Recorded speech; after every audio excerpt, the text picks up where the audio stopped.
주님을 찬양하고 경배합니다. 이 시간 우리의 마음을 다해 주님을 찬양하는 시간을 갖도록 하겠습니다.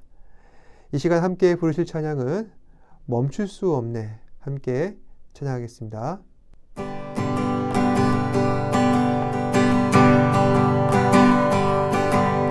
주 날 구원했으니 어찌 잠잠하리. 기쁨의 찬송 드리리. 주 내 죄 사했으니 어찌 잠잠하리. 기쁨의 경배 드리리. 주를 향한 나의 사랑 멈출 수 없네. 멈출 수 없네. 주를 향한 나의 사랑 멈출 수 없네. 멈출 수 없네. 나 기쁨에 춤추리. 내 모든 슬픔 바꾸셨네. 나 기쁨에 춤추리. 내 모든 삶 주 안에 있네. 주 날 구원했으니 어찌 잠잠하리. 기쁨에 경배 드리리. 주 내 죄 사했으니 어찌 잠잠하리. 기쁨에 경배 드리리. 주를 향한 나의 사랑 멈출 수 없네. 멈출 수 없네. 주를 향한 나의 사랑 멈출 수 없네. 멈출 수 없네. 나 기쁨에 춤추리. 내 모든 슬픔 바꾸셨네. 나 기쁨에 춤추리. 내 모든 삶 주 안에 있네. 나 기쁨에 춤추리. 내 모든 슬픔 바꾸셨네. 나 기쁨에 춤추리. 내 모든 삶 주 안에 있네.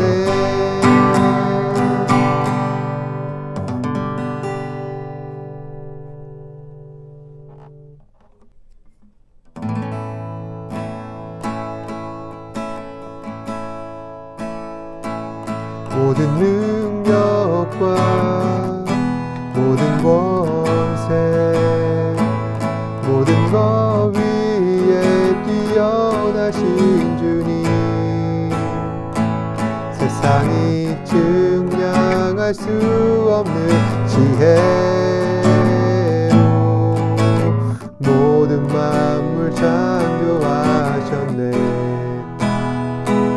모든 나라와 모든 목자 이 세상 모든 병이로움보다 이 세상 모든 값진 보물보다 더욱 귀하신 나의 주님. 십자가 고통당하사 버림받고 외면당하셨네. 짓밟힌 장미꽃처럼 나를 위해 죽으셨네. 나의 주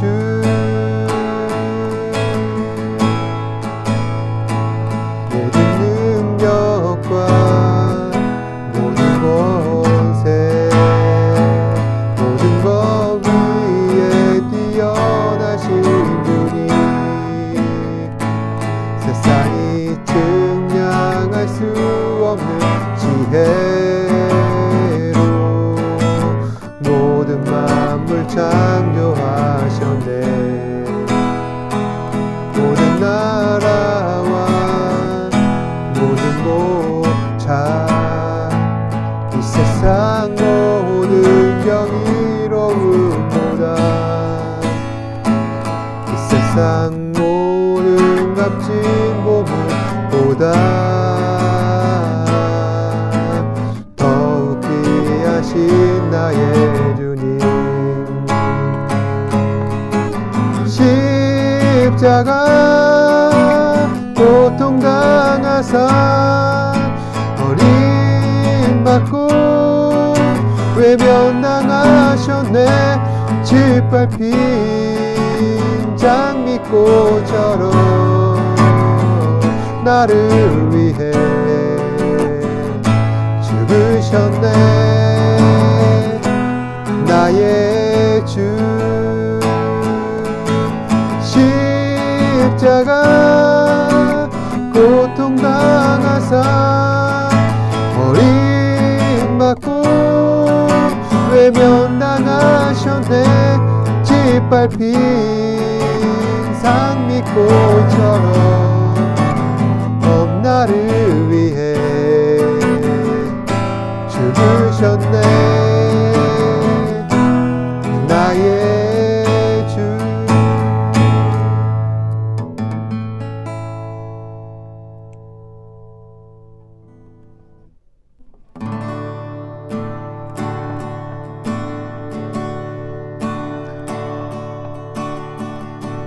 아세한 성령님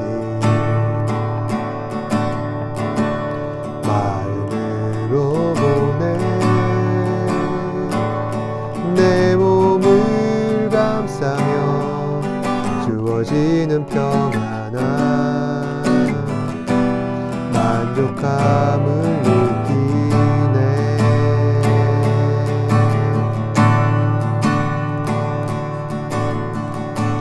사랑과 진리에 한 줄기 빛보내 내 몸을 감싸며 주어지는 평안한 그 사랑을 느끼네. 부르신 곳에서 나는 예배하네. 어떤 상황에도 나는 예배하네. 부르신 곳에서 나는 예배하네. 어떤 상황에도 나는 예배하네. 내가 걸어갈 때 길이 되고 살아갈 때 삶이 되는 그곳에서 예배하네. 내가 걸어갈 때 길이 되고 살아갈 때 삶이 되는 그곳에서 예배하네. 부르신 곳에서 나는 예배하네. 어떤 상황에도 나는 예배하네. 부르신 곳에서 나는 예배하네. 어떤 상황에도 나는 예배하네. 부르신 곳에서 나는 예배하네. 어떤 상황에도 나는 예배하네. 부르신 곳에서 나는 예배하네. 어떤 상황에도 나는 예배하네.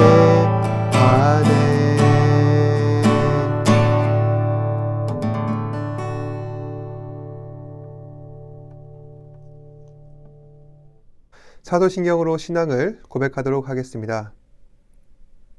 전능하사 천지를 만드신 하나님 아버지를 내가 믿사오며 그 외아들 우리 주 예수 그리스도를 믿사오니 이는 성령으로 잉태하사 동정녀 마리아에게 낳으시고 본디오 빌라도에게 고난을 받으사 십자가에 못 박혀 죽으시고 장사한 지 사흘 만에 죽은 자 가운데서 다시 살아나시며 하늘에 오르사 전능하신 하나님 우편에 앉아 계시다가 저희로서 산자와 죽은 자를 심판하러 오시리라. 성령을 믿사오며 거룩한 공예와 성도가 서로 교통하는 것과 죄를 사하여 주시는 것과 몸이 다시 사는 것과 영원히 사는 것을 믿사옵나이다. 아멘. 이 시간 예배를 위해서 제가 기도하겠습니다. 언제나 우리를 사랑하시고 또 주님의 거룩하신 손길을 따라 우리를 선하신 장소로 인도하시는 주님, 오늘도 이 시간 예배의 자리에 나와 주님을 찬양하게 하여 주시니 감사합니다. 주님, 한 주간의 삶을 돌이켜볼 때 주께서 지난주 우리에게 주셨던 그 말씀을 따라 온전히 순종하지 못하였음을 회개합니다. 주님, 매번 주의 말씀 따라 살겠습니다. 입술로 고백하지만 이것이 왜 이렇게 어려운지요. 하지만 자책하고 회개하고 다시 주님께 돌아오려는 우리 사랑하는 친구들 주께서 기뻐 받아주시고 그 마음을 어여삐 여기셔서 하나님께서 보시기에 아름다운 모습으로 바꿔주시고 그리하여서 주님 앞에 나와 예배드리기에 합당한 자로서 다시 세워주시옵소서. 주님, 이번 주에 이제 민족 최대의 명절 추석을 맞이하게 됩니다. 아버지 하나님, 함께 가족이 모여 떡과 음식을 나누며 또 기쁨으로써 교제하는 가운데 하나님 주의 깊은 사랑을 알게 하시고 또 평안한 쉼이 되어서 다시 주께서 우리에게 주신 귀한 목적 또 우리를 향한 계획 온전히 수행할 수 있는 친구들 되게 하여 주시옵소서. 한 주간도 주님의 은혜 가운데서 살아가게 하시고 오늘 이 시간 귀한 말씀 듣습니다. 이 말씀 들을 때 아버지 하나님, 이 말씀이 우리에게 새로운 영적 지혜가 되게 하시고 그리하여서 하나님께서 기뻐하시는 지혜로운 자가 될 수 있도록 성령님 인도하여 주시옵소서. 모든 것에 감사드리며 살아계신 예수님 이름으로 기도드립니다. 아멘.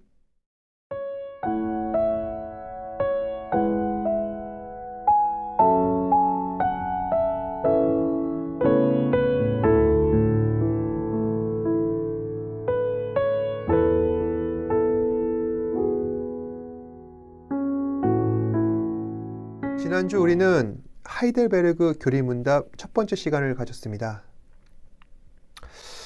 오늘 말씀 전하시기 전에 지난주 함께 살펴본 하이델베르그 교리문답 제1문과 2문 한 번 더 읽어보겠습니다. 제1문, 삶과 죽음 사이에 당신의 유일한 위로는 무엇입니까? 나의 삶과 죽음에서 나의 몸과 영혼은 나의 것이 아니라 그리스도 예수의 것입니다. 예수님이 그의 피로 나의 모든 죄값을 완전히 지불하셔서 죽음과 마귀의 권세에서 해방해 주셨고 하나님의 소유로 삼아 주셨습니다. 영원한 생명을 성령으로 확신시켜 주셔서 이후로는 그분을 위해 살도록 하시는 것입니다. 지난주 우리는 내 삶의 유일한 위로가 무엇인가 함께 살펴보았습니다.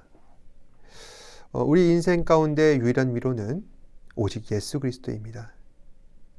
예수님께서는 우리를 대신하셔서 피 흘리심으로 하나님의 소유 삼아 주셨고 영원한 생명을 약속하셨기 때문에 앞으로도 우리는 예수님을 위해서 살아가야 합니다. 그러면 제 2문입니다. 당신이 이런 위로의 기쁨 속에 살고 죽기 위해 반드시 알아야 하는 것은 무엇입니까? 그것은 다음에 세 가지입니다. 첫째, 나의 죄가 얼마나 비참한지. 둘째, 내가 어떻게 그 비참한 상황에서 구원을 받았는지. 셋째, 구원을 베푸신 하나님께 어떻게 감사하며 살아야 하는지를 알아야 합니다. 우리는 예수 그리스도로 말미암아 죄 용서받고 영원한 생명을 약속받았습니다. 하지만 우리 안에는 여전히 죄의 문제가 남아 있습니다. 우리 안에 있는 죄를 볼 때마다 우리는 비굴하고 처참한 마음이 듭니다. 내가 예수님 은혜로 이렇게 죄 용서 받았는데 아직도 내 안에 죄가 있다니 이렇게 비굴하게 살아도 되는 건가? 처참한 마음이 듭니다. 하지만 이 분한 감정, 이 비참한 기분을 가지는 것은 신앙생활에 매우 큰 유익이 됩니다. 우리 마음에 죄에 대한 비참한 감정을 가져야 우리는 우리 영혼 가운데 자극을 받아 죄를 멀리하게 되는 것이고, 나를 죄에서 구원하신 하나님의 은혜가 얼마나 크고 귀한지 감사한 마음이 생겨난다는 것입니다. 사실 모든 사람들이 여러분들처럼 죄를 깨닫고 죄인됨을 고백하고 나의 죄 사하신 하나님의 은혜 앞에 감사하며 살고 있지 않습니다.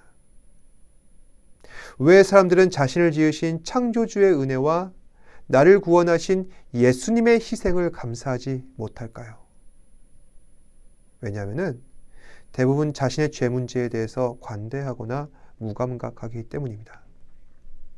실제로 사람들은 자기 자신을 어느 정도 나쁘지 않은 사람이라 생각합니다. 그렇다고 해서 남들보다 더 뛰어나다거나 그렇게 생각하지도 않습니다. 그저 평범한 한 사람일 뿐입니다. 그것이 바로 여러분 주변에 있는 사람들의 일반적인 생각입니다. 하지만 우리 마음속 깊은 곳을 꿰뚫어 보시는 하나님 보시기에 이러한 사람들의 모습은 과연 어떠한가? 하나님께서는 모두 다 부끄러운 죄인이라 말씀하십니다. 오늘 말씀 함께 살펴보겠습니다. 예레미야서 17장 9절에서 10절 말씀입니다. 시작. 만불보다 거짓되고 심히 부패한 것은 마음이라 누가 능히 이를 알리오마는 나 여호와는 심장을 살피며 폐부를 시험하고 각각 그의 행위와 그의 행실대로 보응하나니. 이 말씀에서 구약시대 예레미야 선지자는 하나님으로부터 받은 예언의 말씀을 우리에게 전하고 있습니다. 그러니까 오늘 이 말씀은 하나님께서 이 땅에 속한 모든 인간들을 보시고 이렇게 말씀하신 겁니다. 내가 이 땅 가운데 모든 만물들을 다 창조해 봤지만 내가 사람의 마음처럼 가장 거짓되고 부패한 것은 본 적이 없다. 다시 말해 사람의 마음은 하나님의 뜻과 어긋나 부패하고 썩었다는 것입니다.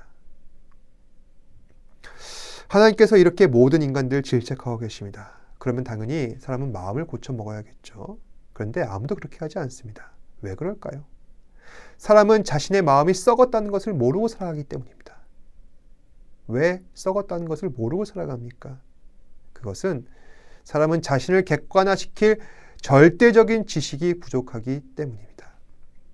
다시 말해 내 마음이 썩었는지 판단하고 자신을 정죄할 객관적인 선과 악에 대한 지식을 갖고 있지 않습니다. 그래서 사람들은 어떻게 합니까? 법을 만들고 규칙을 만들었습니다. 선한 일, 악한 일에 대한 기준을 세우고 그에 따라 사람의 행동을 판단했습니다. 하지만 법과 규칙은 사람의 행동은 판단할 수 있어도 그 마음속까지는 알 수가 없습니다. 그 증거로 법과 규칙이 있음에도 불구하고 사람들은 어떻습니까? 여전히 죄를 짓고 있습니다. 법과 규칙에 따라 감옥에 사람을 가두고 형을 집행하고는 있지만 사람들은 여전히 그 마음 가운데 나아지는 것이 없습니다. 따라서 인간의 깊은 곳, 죄를 사모하는 마음은 아무리 법과 제도를 통해서 그 사람을 규제한다 할지라도 근본적으로 해결할 수 없는 문제임을 우리는 깨닫게 됩니다. 모든 사람은 이미 죄에 오염되었습니다. 겉으로 보기에 아무리 따뜻하고 친절해 보이는 사람도 그 마음속에는 죄 지을 생각을 하고 있습니다. 간혹 뉴스에 등장하고 있는 사이코패스 범죄를 보시면 그 범인들은 생각보다 아주 멀쩡하고 평범해 보이는 사람들입니다. 험상 굳은 얼굴이거나 아니면 근육질의 몸을 가졌거나 끔찍한 흉터나 징그러운 문신을 새긴 그런 사람들이 아니라 다른 사람들과 함께 일상을 살아가고 친절한 이웃 노릇을 하는 그런 사람들이 흉악범인 경우가 참 많습니다. 이처럼 세상은 그 속에 선이 있는지 악이 있는지 판단할 길이 없지만 우리에게는 감사하게도 선과 악을 판단할 하나님의 지식이 있다는 것입니다. 바로 그 내용이 오늘 함께 살펴볼 하이델베르그 교리문답 제3문과 4문에 나와 있습니다. 그러면 하이델베르그 교리문답 제3문 살펴보겠습니다. 당신은 어디에서 죄와 그 비참한 상태를 알 수 있습니까? 하나님의 율법 10계명에서 알 수 있습니다. 제4문입니다. 하나님의 율법 10계명은 우리에게 무엇을 요구합니까? 예수님은 마태복음 22장에서 요약해서 말씀하셨는데 하나님을 사랑하고 내 이웃을 냄과 같이 사랑하라는 것입니다. 자, 우리는 우리 안에 있는 죄와 그 죄로 인해 비참한 상태에 있다는 사실을 깨닫게 하는 중요한 거울, 그 중요한 거울이 우리 앞에 있습니다. 바로 10계명입니다. 10계명은 하나님께서 우리에게 주신 율법을 말하는 것입니다. 10계명은 하나님께서 우리에게 주신 10개의 명령으로서 우리가 계명에 순종하고 잘 지키게 된다면 장차 하나님께서는 우리에게 주실 그 약속의 땅에서 영원토록 우리와 함께 하실 것을 언약하셨습니다. 그런데 우리가 이 10계명을 읽다 보면은 우리 안에 발견되는 것이 한 가지가 있습니다. 바로 내 속에 있는 죄라는 것이죠. 사실 10계명 내용들은 우리가 인간으로서 모두 다 실천할 수 없는 내용들입니다. 우선 첫 번째, 나 외에는 다른 신을 두지 말라. 두 번째, 너를 위하여 다른 우상을 새기지 말라. 세 번째, 여호와의 이름을 망령되게 부르지 말라. 네 번째, 안식일을 기억하여 거룩히 지키라.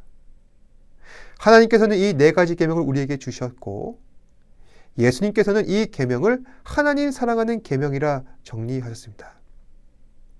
그런데 여러분, 사람이 과연 자신의 능력으로 하나님을 사랑하는 일이 가능할까요? 다들 부모님 생신이나 어버이날에 부모님께 선물 드려본 경험이 있을 겁니다. 어떤 선물을 드리든 부모님께서는 자식이 주는 선물 기뻐하십니다. 부모님 마음에 쏙 드는 선물 드리기란 사실 쉽지가 않은데 말입니다. 목사님도 성인이 되어서 부모님 생신에 선물을 드릴 때 많은 고민이 됩니다. 부모님께서는 저한테 대놓고 말씀을 안 하십니다. 하지만 그 기대치가 분명히 있습니다. 적어도 어느 정도 액수의 백화점 상품권이나 아니면 용돈을 드린다든가 그 정도가 아니면 부모님께서 우와 할 정도의 그 반응은 나오지가 않습니다. 우리는 우리 능력으로 하나님께서 흡족하실 만한 사랑 나타내는 거 불가능합니다. 왜 그럴까요? 바로 우리 안에 죄가 있기 때문입니다. 하지만 그럼에도 하나님께서는 어떻습니까? 우리의 찬양과 예배를 받아주신다는 것입니다. 그 이유는 우리를 자녀 삼으신 하나님의 사랑과 자비 때문입니다. 우리는 부족하지만 그럼에도 기뻐해 주시는 겁니다. 하지만 중요한 것은 우리의 능력으로는 하나님을 온전히 사랑하는 거 불가능합니다. 왜냐하면 우리 안에 여전히 죄가 있기 때문이죠. 그렇다면 10계명의 나머지 조항들은 또 어떨까요? 5번째, 내 부모를 공경하라. 6번째, 살인하지 말라. 7번째, 간음하지 말라. 8번째, 도둑질하지 말라. 9번째, 내 이웃에 대하여 거짓 증거하지 말라. 10번째, 내 이웃의 집을 탐내지 말라. 예수님께서는 이 모든 계명에 대해서 이웃사랑이라는 명령으로 정리해 놓으셨습니다.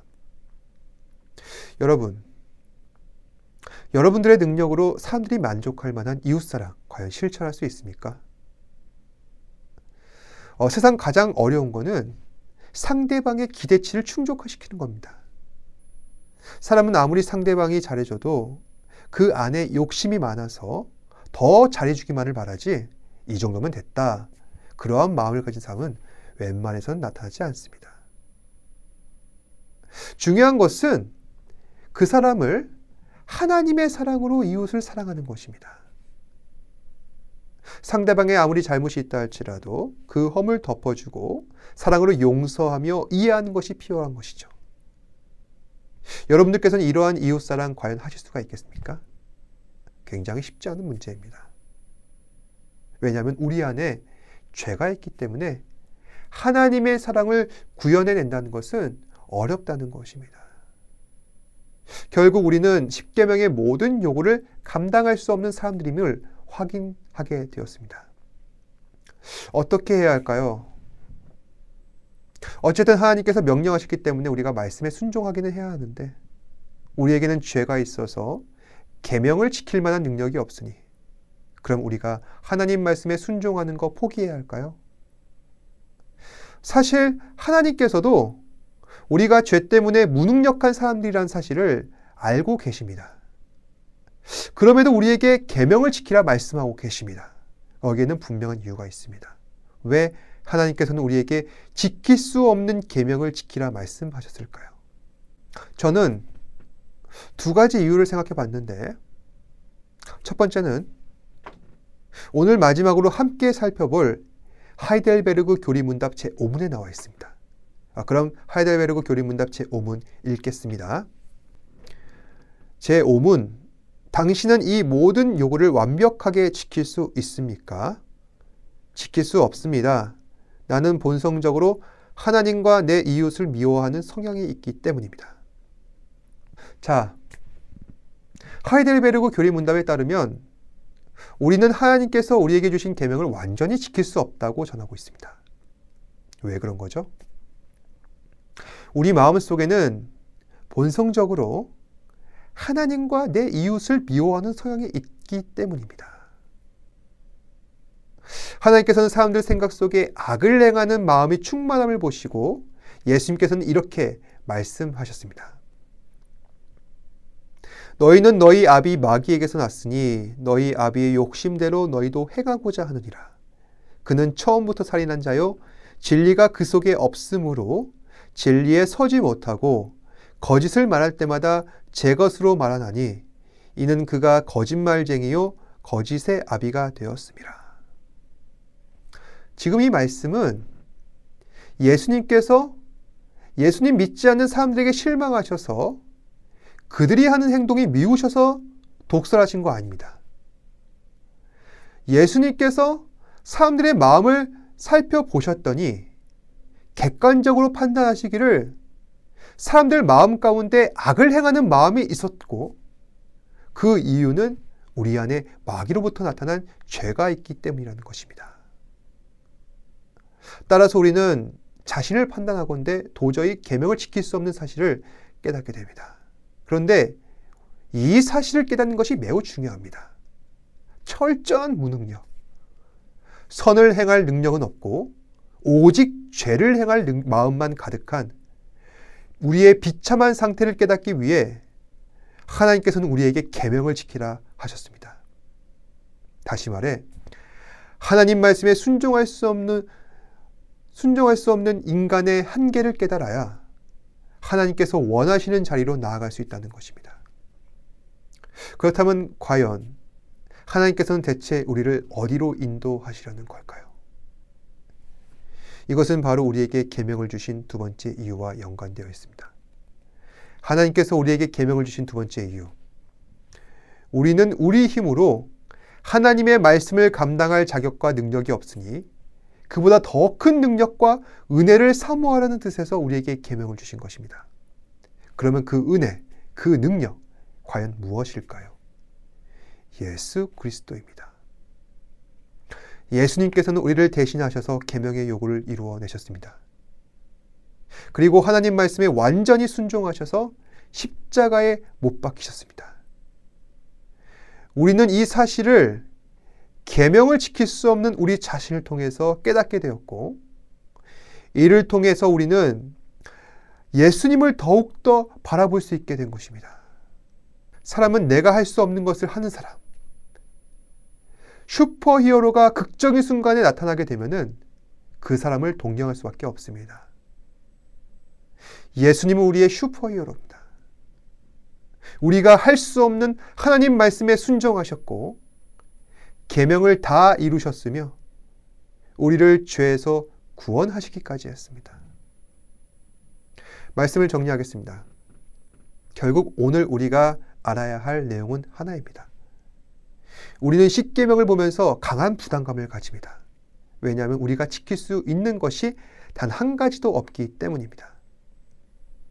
하지만 모든 것을 다 이루신 예수님을 바라보면서 우리는 소망을 가지게 됩니다. 바로 그것이 오늘 우리가 함께 살펴본 하이델베르그 문답의 핵심입니다. 우리는 우리 자신이 비참한 죄인됨을 인식해야 합니다. 우리는 죄로 인해서 계명을 지킬 수 없는 무능력한 사람들입니다. 하지만 예수님께서는 우리를 대신하셔서 계명의 모든 요구를 다 이루셨습니다. 따라서 우리는 예수님만 더 의지해야 합니다. 한 주간 예수님을 더 의지하시는 저와 여러분 되셨으면 좋겠습니다. 기도하겠습니다. 고맙고 은혜가 충만하신 아버지 하나님, 오늘도 귀한 말씀 주셔서 예수 그리스도를 의지하는 것이 우리의 유일한 복이요 참된 기쁨이며 또 하나님의 은혜임을 다시 한번 깨닫게 하신 것 감사합니다. 우리 안에는 선을 행할 능력이 없습니다. 또 주께서 우리에게 주신 계명을 온전히 수행할 능력조차 없습니다. 왜 하나님께서 우리가 지킬 수 없는 계명을 주셨습니까? 바로 우리를 대신하셔서 모든 계명을 완수하신 예수 그리스도를 더 깊이 바라볼 수 있도록 우리에게 요구하셨기 때문입니다. 사랑하는 하나님, 우리 사랑하는 친구들, 주께서 예수 그리스도 바라볼 수 있도록 도와주시옵소서. 세상이 자신의 능력과 또 세상에서 자신이 갈망하고 있는 어떤 힘과 또 자신이 동경하고 있는 아이돌을 따라갈 때 우리는 예수 그리스도, 우리를 죄에서 구속하신 주님만 바라볼 수 있는 지혜를 허락하시고 그리하여서 하나님께서 기뻐하시는 주의 자녀 되게 하셔서 주의 영광을 위해 귀하게 쓰임받을 수 있는 우리 친구들 되게 하여 주시옵소서. 한 주간도 주의 은혜 가운데서 살아가게 하시고 또 추석 명절 동안 오고 가는 발걸음 주께서 강하게 붙들어 주시옵고 또 그 마음에 시험받지 않게 하시고 오직 주님만 기뻐하는 주의 자녀 되게 하여 주시옵소서. 모든 것에 감사드리며 살아계신 예수님 이름으로 기도드립니다. 아멘. 하늘에 계신 우리 아버지여, 이름이 거룩히 여김을 받으시오며 나라가 임하시오며 뜻이 하늘에서 이루어진 것 같이 땅에서도 이루어지이다. 오늘날 우리에게 일용할 양식을 주시옵고 우리가 우리에게 죄 지은 자를 사하여 준 것 같이 우리 죄를 사하여 주시옵고 우리를 시험에 들게 하지 마시옵고 다만 악에서 구하시옵소서. 나라와 권세와 영광이 아버지께 영원히 있사옵나이다. 아멘.